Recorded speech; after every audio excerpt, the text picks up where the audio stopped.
stage in one's process of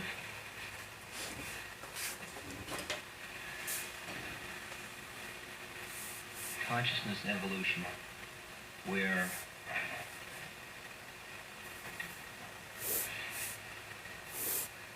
satsang or sangha, that is hanging out with other people who are on the path, is useful. And then there are other parts of the journey where they're completely irrelevant. We are following at this moment the upaya, the method of using our senses to go beyond our senses. We're using a tantric method. That is, we're using each other in form in order to transcend each otherness in form.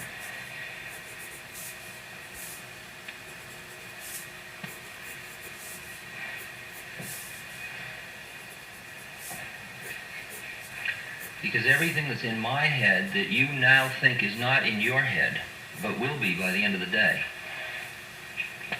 were you conscious, you would realize is already in your head. So you are in an illusion now, I am in an illusion, that this is a process, and we are trying to use the illusion to transcend the illusion.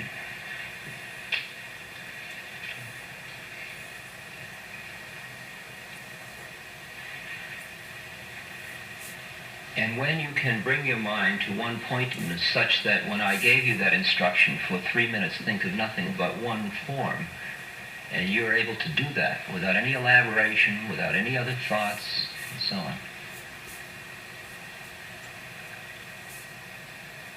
then you are ready to go through a doorway, because you have developed the instrument you need to do it, which is the instrument of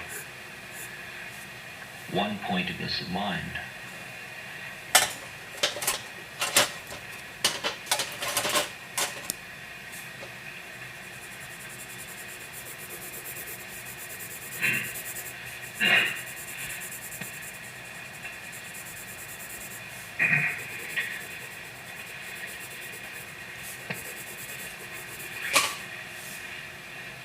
There are a number of Western models of how things happen that we are all somewhat stuck in, which is that there is something to do is the first one. We got to do something. A person comes and says, I'm confused, what should I do?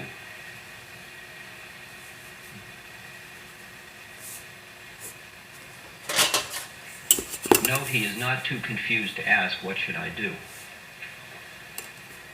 Which is a program he has in his head. If he were totally confused, he'd be free, but he isn't.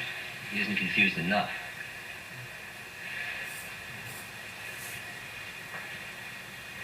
And I say to him, it doesn't matter what you do. And this is irritating to him. He thinks he's asked the question wrong, and if he asked it right, I'd really tell him what to do.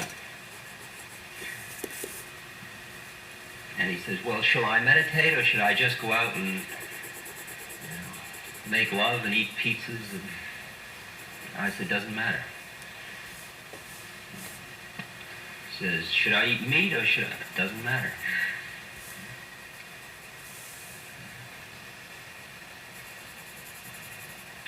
Should I hang out around beautiful people, or should I? Doesn't matter.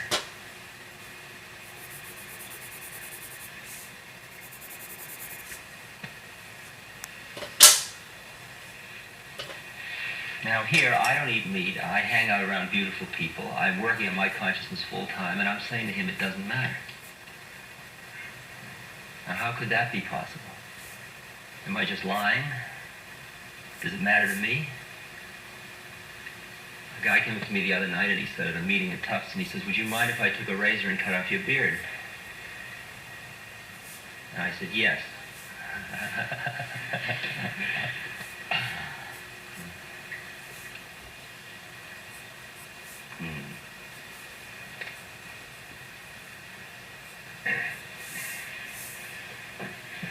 So it's my game uniform.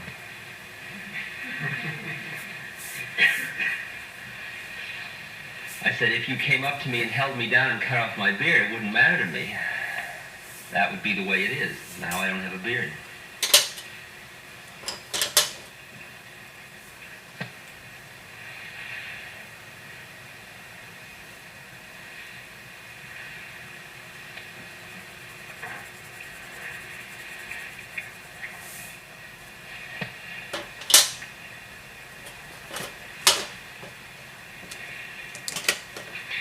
See, the reason I do everything I do is because I do everything I do.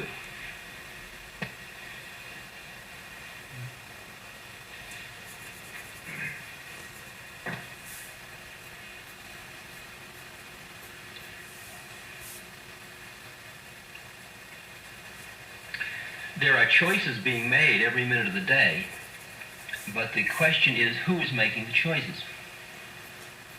And the answer is that I'm not making the choices. The choices are happening. It's not my, but thy will.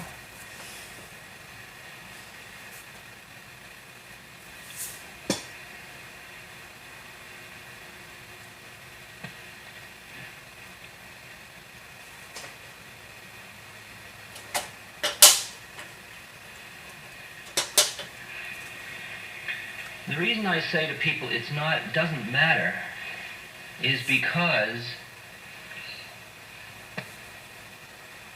to the extent that they're asking the question, what do I do, they're already asking something, and therefore the process is so clearly in operation that it's not like they can stop asking the question. They can stop for a minute or more, but they can't stop. And it turns out that once you start to ask a question, once you start to see through the illusion, once you start to realize that there is a state of being conscious, or in Gurdjieffian terms, a higher faculty, or different degrees of enlightenment, or objective consciousness, or whatever metaphor you want to use, the spirit, once you realize that, then everything else becomes part of the process of coming to that. And in fact, even before you realize that, everything in life was part of the process of coming to that anyway. Except that you weren't aware that that's what it was you were doing. When you make love, it's to come to the light. When you work to be successful, it's to have a certain feeling of bliss, which is very light. When you do any act which you previously said, well, I'm doing that for selfish motives, that is still coming to the light. And when you begin to see that selfish motives is a cop-out to label them thus, it's all selfish motives.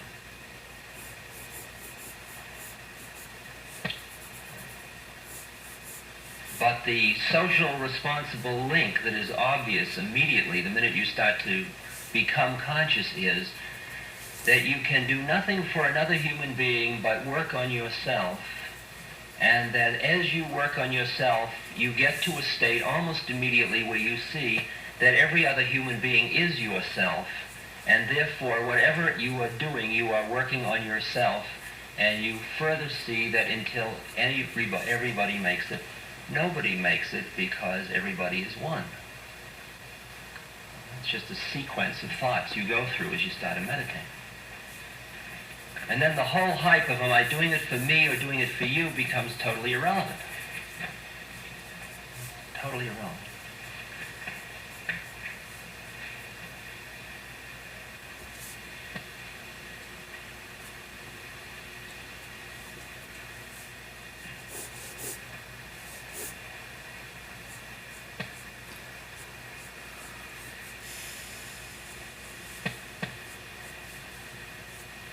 It's very easy to carry into yoga a whole model of good and evil.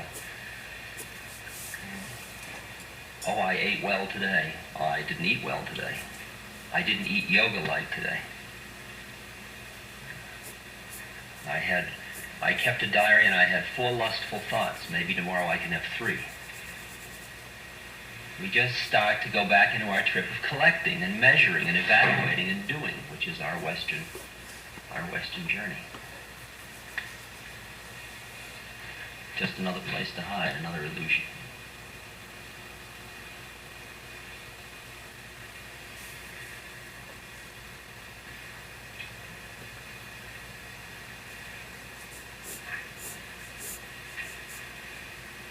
So even though today we're going to be discussing Patanjali's Ashtanga Yoga, and I'm going to go systematically through the steps of it and how it's done and why you do it and the whole business, at least where it's, what's coming through here.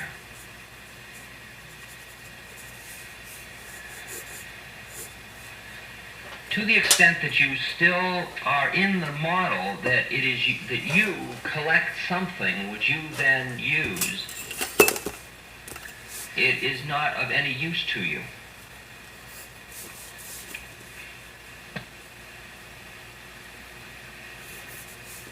Because these methods only work when they really don't work as objects. It's like doing mantra. The way one does mantra when mantra works is that mantra does one doesn't do mantra. You tune in on the mantra. Mantra just is happening. You just focus. It's like tuning your radio dial in on the mantra. You don't say, I'll do mantra, even though you pick up beads and start to do mantra. Business of what you label, what part of the figure and ground you label.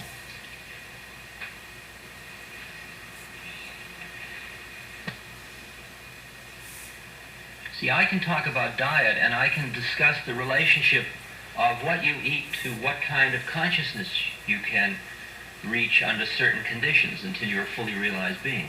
And you can go home and say, well, therefore I will eat thus and so. And then spend great amounts of time wishing you were eating something else. Under these conditions, you are creating as much new karma about food as if you were eating something else, practically. Not quite, but practically.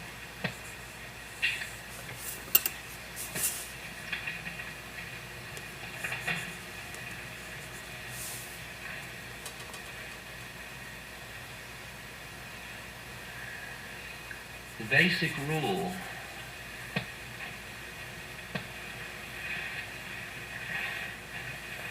is to be here now. The rule is to start from exactly where we are at this moment. The rule is to be able to say about oneself and the universe, with all of its horror, with all of its beauty, with all of its imperfections, Kali in all her manifestations, it's all right. It's all okay.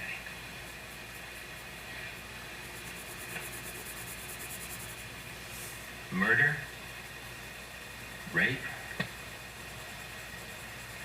overpopulation, pollution, riots,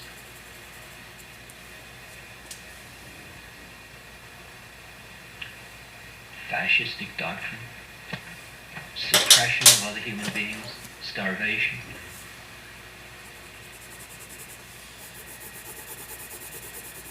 Birth, death, spring and fall and winter.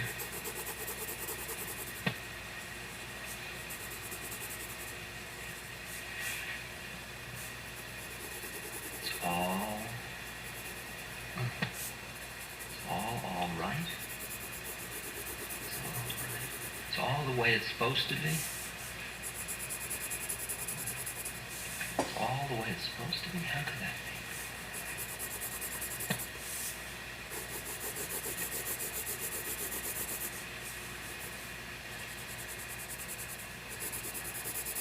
That I am this imperfect, impure being who's got all these desires and all these neuroses and all these frustrations, and this is just the way it's supposed to be. Aren't I supposed to work for something? Aren't I supposed to keep a model in my head of what is pure and what is right and what is good and how it should be? How my body should be, how my thoughts should be, how the world should be, how people should be?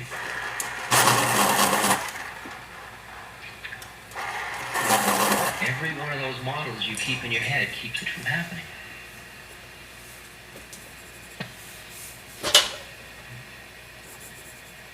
Water, when it floats downstream, when it goes down the stream, doesn't have a model of what it's doing.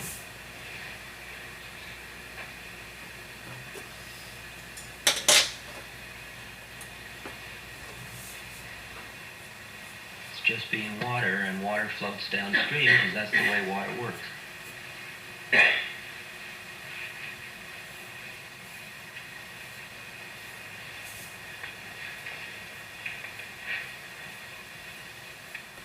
something that is extraordinarily hard for any of us to truly realize and to have sufficient faith to accept, is that if you stop having views, if you stop having models, if you stop planning, if you stop desiring, organizing, structuring, it's all right.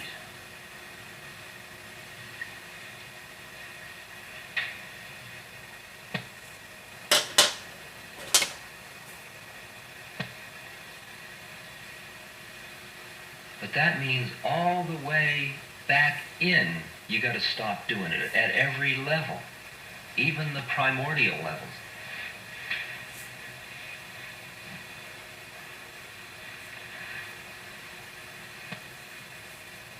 And Freud talks about the unconscious. And he says, behind all the things you think are what it is you're doing and you think you're doing and why you think you're doing it, there are a whole set of other motives and desires of what you're doing and why you're doing it and what you think you're doing. All just one level down in. And it's defended against, so you don't know about it. And then Jung comes along and he says, behind even those, the individual unconscious, there is a collective unconscious. That is, you're part of a whole process of evolution in which all of those desires are part of you too. And all of those unfulfilled karmic things are happening and being lived out. And all those thought forms exist in you too.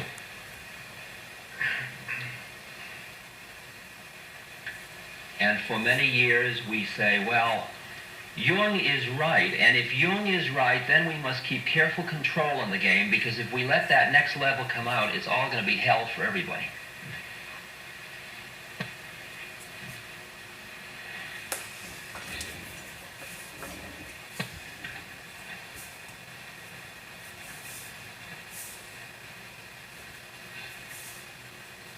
And all the way along, mystics are touching a place inside of themselves which is behind Freud and behind Jung and behind Adler and behind all of the models of how it is, and they touch a place and they say, it's all right.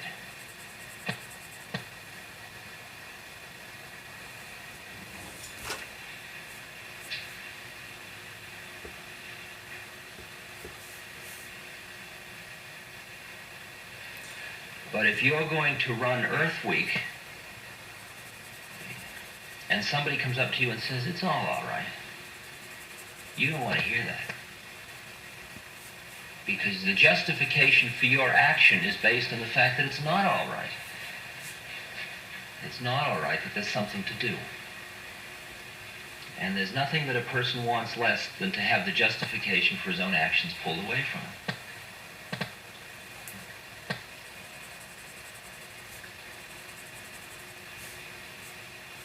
My father spent years earning money to be secure, and now he's secure, and now he spends years earning money to be secure. And I say to him, but you're already secure. But you don't say that, because he can't hear that, because he doesn't want to make that change, because then what would be the reason for what he's doing, or what would be the reason for his life?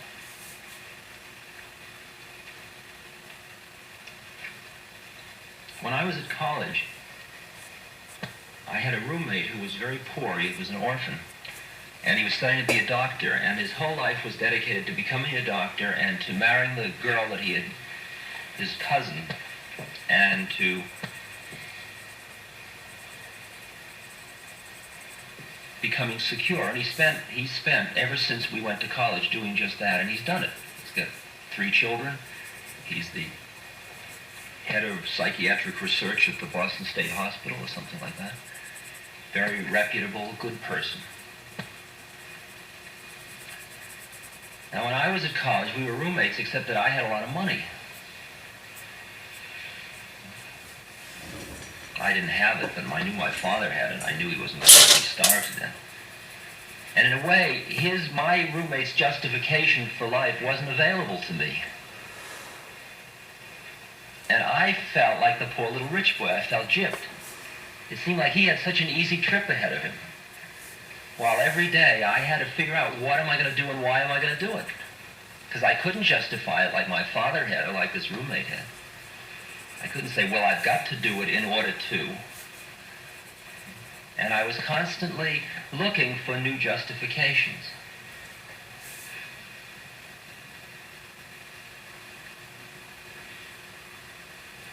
But because of that predicament, I was realizing that I was imposing all the justifications. He could hide in the fact that justification had been cast upon him, while I felt that I had to make up a justification. And therefore, everyone was just another made-up justification. So in a way, I was blessed, it turned out, in that I was given the opportunity to see that my desires created my universe much more readily than he was.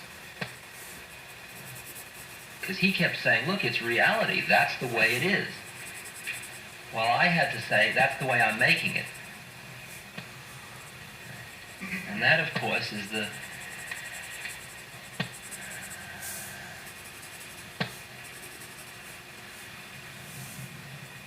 understanding that finally comes to you.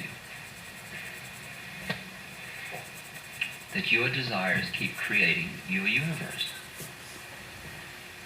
Your desires keep creating you. And the only reason you aren't at this moment a fully enlightened being is because of your desires, because of your attachments.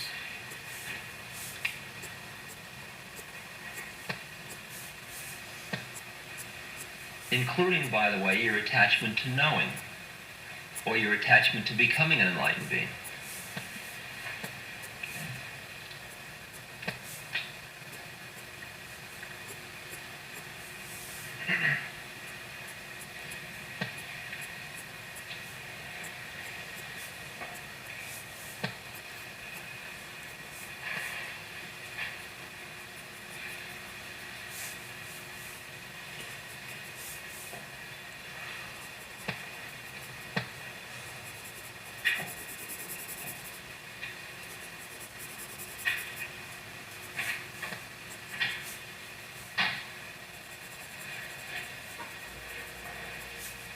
You don't stop your desires as long as you stay in a human body.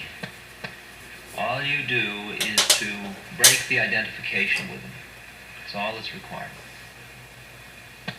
It's not necessary to give up anything. It's merely necessary to give up attachment to the thing.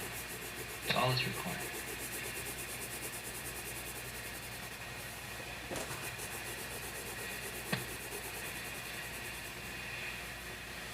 It isn't necessary for the guy that's leading Earth Week not to lead Earth Week.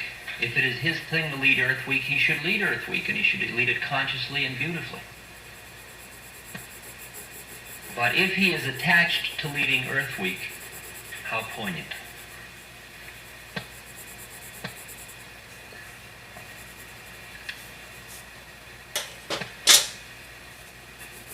During the day, we'll be talking about the words like attachment, involvement, commitment.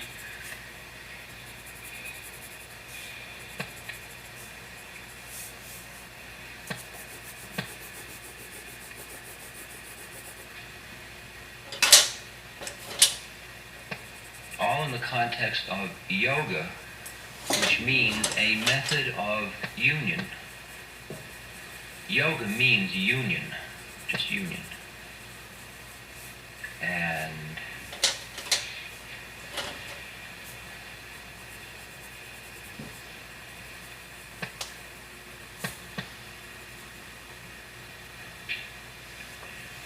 the Bodhisattva role,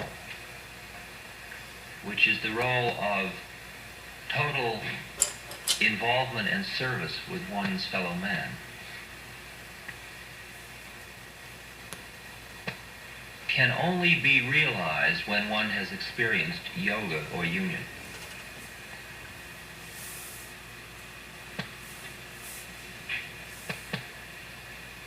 As long as you identify only with being separate from other beings, your service to other beings only increases the illusion of separateness. The Bodhisattva lives in the two places at once. He has gone into the void, into the emptiness, into the place beyond form. He has seen, yes, it all is eternally. Behind wars, behind dying, behind being born, behind all form, in all form, through all form, he sees, he is, he tastes of eternal now. And then, after residing there, for as long as he resides there, he comes back into form. But at the same time, he never leaves the eternal present. So that from then on, he lives simultaneously with two awarenesses, although he is not intellectualizing about these two. Every act is based on those two things known simultaneously. There is nothing, there is no you, there is no me, and at the same moment there is you and there is me.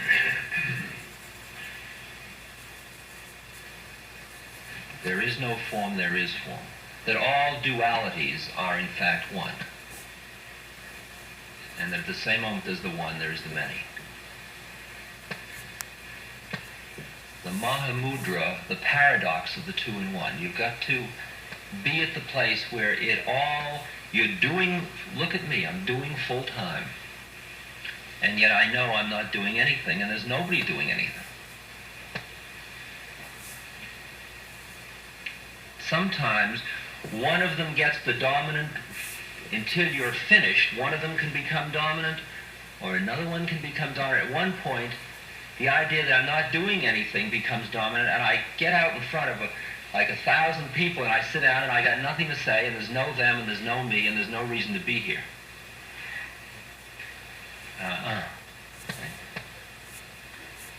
And then I think, too far over in the void, see, too far, meaning I can't keep it all together. The game finally is to keep it all together as it keeps happening. Like one day you've got a wife and children, and then the next day you suddenly see your God, their God, they always were, they always will be. Who's got wives and children? The hell with it. I've got to go help the world. That's not keeping it together. Because at one level you have a wife and children. And the denial of any level to live at another level is merely another kind of psychosis than the one you're in now. Or another kind of illusion. You can just trade illusions. You buy, I'll give you my illusion for your illusion. We'll cure you, meaning we'll bring you back into our illusion.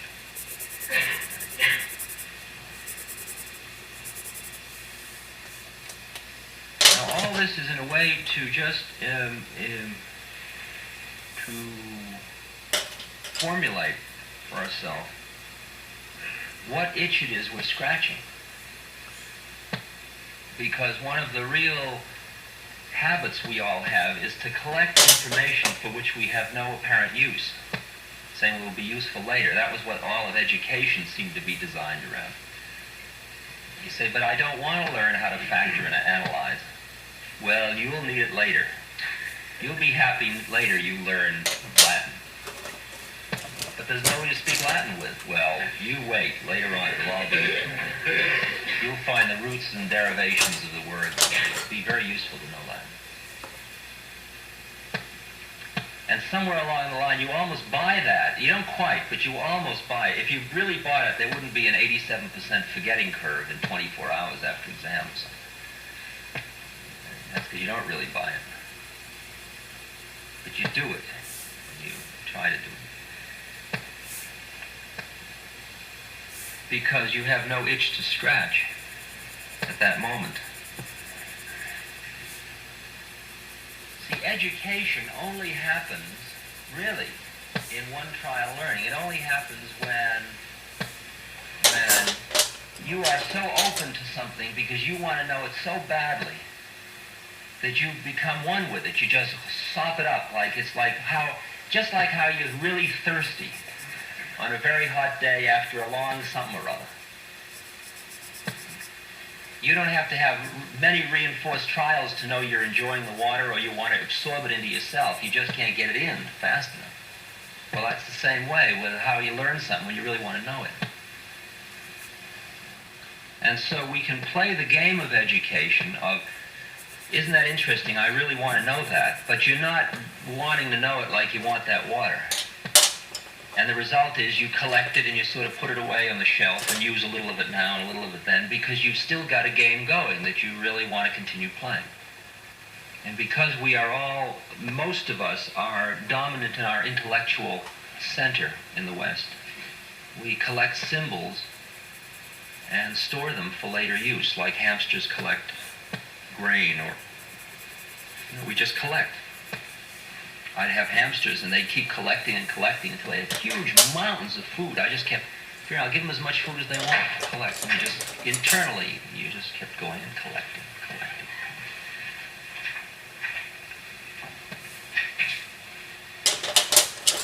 I'm going to talk about Ashtanga Yoga. I'm just going to suggest you let the whole thing wash over you. Wash over you.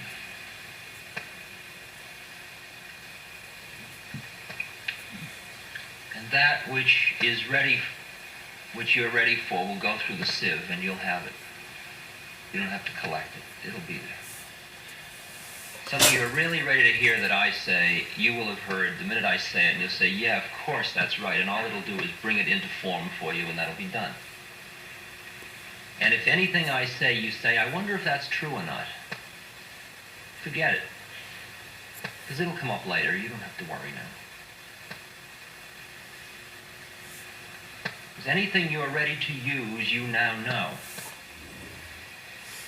And all I can, in the course of my speaking or any other experience you have in the environment, is it will reinforce the fact you already know it.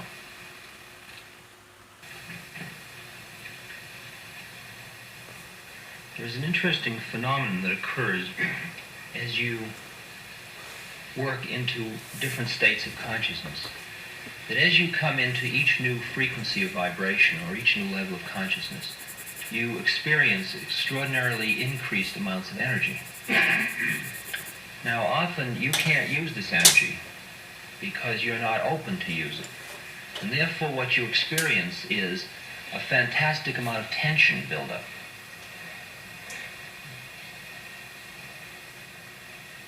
And the feeling I've got to do something, tension created. In the chakra system, that is because you don't have any vehicles for expression in any chakra above your third chakra. And there's too much energy to be expressed that way. I'm going to tell you. Good. Okay.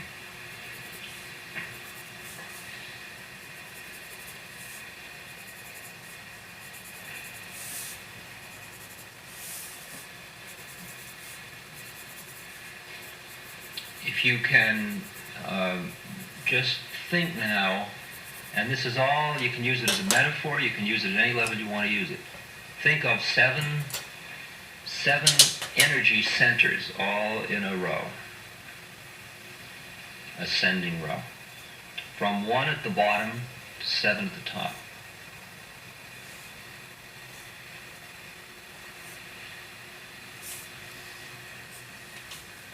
Muladhara, Svadhisthana, Manipura, Anahata, Vishuddha, Ajna, Sahasrara.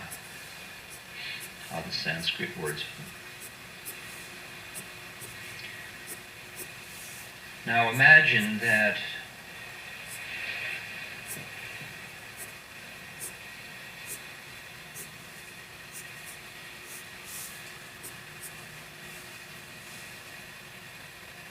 each of these levels defines a way in which energy can come into the system and a way in which energy can go out of the system.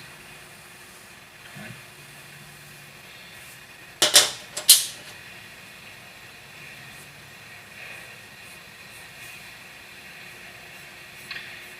And everything below the number 4, 3 and down, energy can only come into the system through the gross body, through food, etc.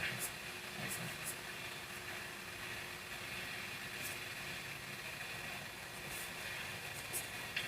that. Now, taking these 7 steps, now think of this as the thing that goes through the 7 as a river.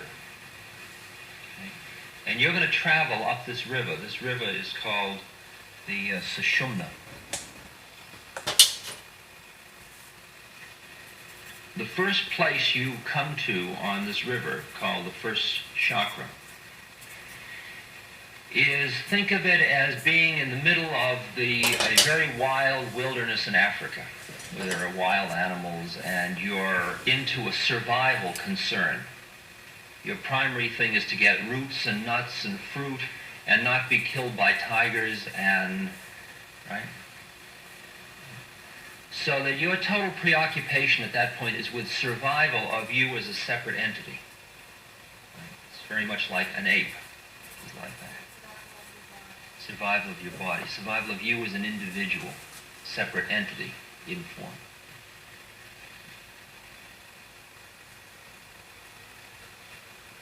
And all the energy that you is used to, right, keep you surviving as a separate entity. That's number 1.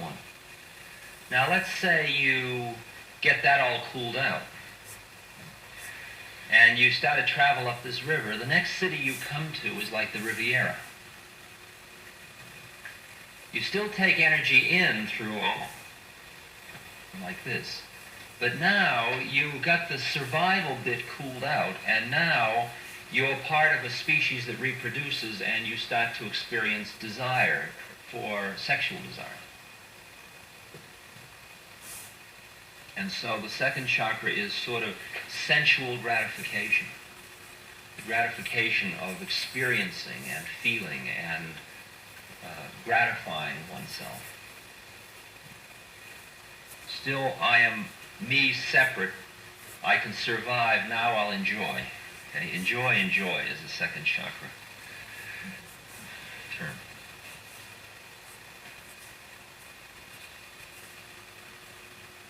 If you go up the river a little further, you come to a combination of Wall Street and Washington and London,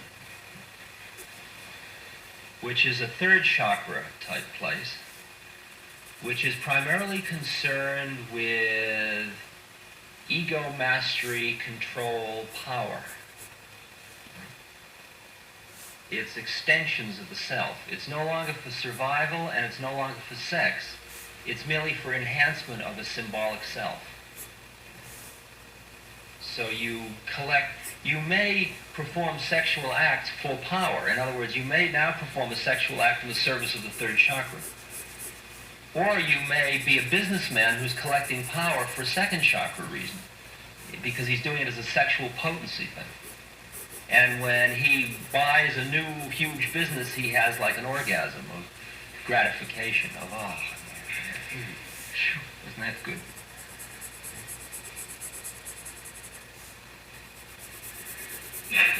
Now those first 3 cities include about 99% of the population. And the river gets very narrow and it changes its tone completely. They got huge steamships and jets doing the first 3. But the minute you start up that 4th one, it's like a rowboat, and very primitive type rowboat. And there are big signs between 3 and 4 saying, turn back here. We have what you want back at,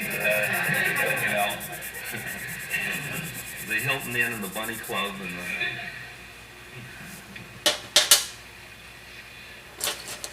don't be socially irresponsible. Go no further.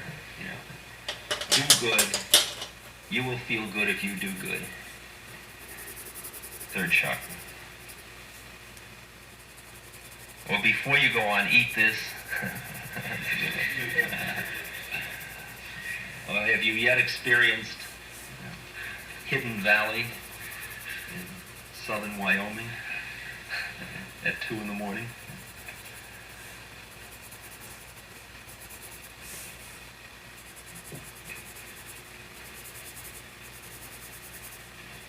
But for some reason or other, some people see through the whole thing of the first three chakras. They see the kind of finiteness of the whole trip. They see that it isn't doing it. And they start up the fourth chakra. Now, up until through the third chakra, all the energy that can come out of the system only comes out through ego trips, through self, keeping yourself as separate. I am a finite point in time and space. First, I am protecting that finite time and point of space from you. Second, I'm going to make it with you to gratify this finite time and point in time and space. And the third one, I am going to control and master you because I'm going to enhance my ego by doing it. And since all of the energy, therefore, can only come out in ego manifestations of me, I will do this, I think this, my will, what I want to do. If you try, it's like the huge telephone wires that carry wires from the generating plant. Then there are step-down transformers and step-down transformers and step-down transformers till you finally get it into the house where you may bring it in 220 or even in 110 voltage, and at that point, that 110 is just about enough for your toaster. And if you try to feed 220, you'll burn out your toaster. Well, that's the thing about ego situations. Each ego, you burn the ego out if you try to feed too much energy through it. Because each ego is like each homeowner. He can only handle the energy at such and such a level. Now, what happens to many, many people through many reasons, like they go to the Fillmore, or they go to a huge dance scene, or they go to some high energy thing like Woodstock, and they absorb through what you call a contact high, they absorb fantastic amounts of energy. It comes in a new way for them. It just comes into them. They don't eat it. It just, all their senses are information sent in through all their senses, because the first three not only allow it to come in through food, but through seeing, hearing, smelling, tasting, and touching. We say we get a high off, boy, look at that view, doesn't that get you high? Or listen to that sound, doesn't that turn you on? And so, at a place like Woodstock or something like that, you overload the circuits, you feed everything in all at once, see? And this huge amount of energy. People start to tune in on vast amounts of energy. They start to go behind the step-down transformer in terms of the amount of energy that's put in. But their responses that are available to them are often just the old responses, because that's all they know what to do about it. So they try to do it more and more. So you try to make love more and more and more and more. Or you try to collect more and more power, or change the world for good. Use your power. See, you get all this power and you got to do something about it.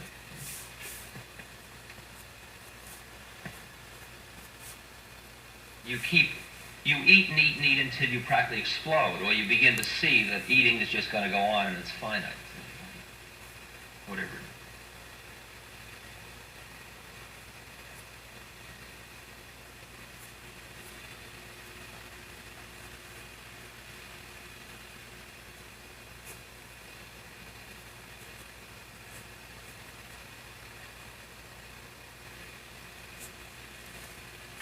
And when a certain set of prerequisites have been fulfilled,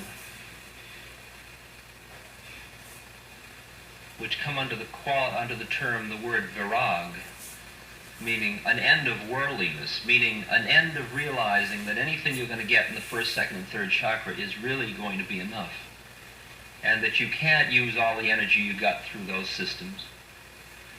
You experience the despair, and then you, even though that little river gets very narrow and very absurd, it's the only thing to do.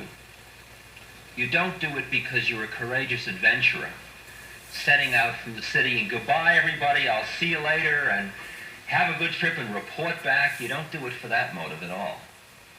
Because it's a drag. I mean, there's mosquitoes and, it's a whole draggy system compared to how groovy it can be back in the Riviera in New York or London.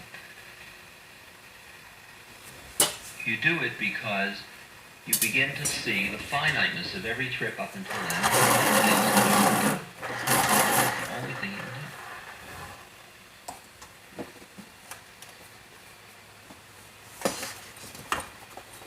do. Like, as long as you travel in a foreign country, thinking I am traveling in a foreign country, you're a tourist and it can't happen to you. Because you're collecting photographs, tapes, and stuff which you're wearing like a coat, but it's not being absorbed because you're holding on to this core identity and the ability to surrender into a new experience, to become one with it, to merge with it, then the thing happens to you. And as long as I am somebody from London who is traveling up that river, forget it. I'm not going to make it up that river. The only way I can make it up the river is when I've given up being somebody from London and now all I am is somebody traveling up that river, because that's the only way I can be conscious enough to see how it all is at each new stage.